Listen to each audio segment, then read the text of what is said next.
தேமுதிக, திமுகவுடன் கூட்டணி அமைத்ததைத் தொடர்ந்து விழுப்புரம் காந்தி சிலை முன்பு நகர செயலாளர் மணிகண்டன் மற்றும் இளையராஜா தலைமையில் பட்டாசு வெடித்து பொதுமக்களுக்கு இனிப்புகளை வழங்கியும் கொண்டாட்டத்தில் ஈடுபட்டனர்.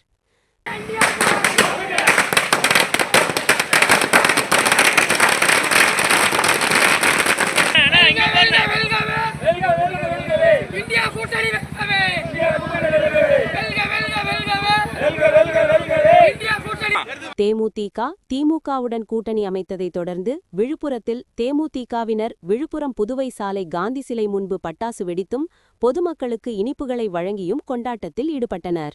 நகர செயலாளர் மணிகண்டன் மற்றும் இளையராஜா தலைமையில் தேமுதிகவினர் காந்தி சாலை முன்பு பொதுமக்களுக்கு இனிப்புகளை வழங்கியும் பட்டாசு வெடித்து கொண்டாட்டத்தில் ஈடுபட்டனர். இதில் 100க்கும் மேற்பட்டோர் ஏராளமான தேமுதிகவினர் கலந்து கொண்டனர்.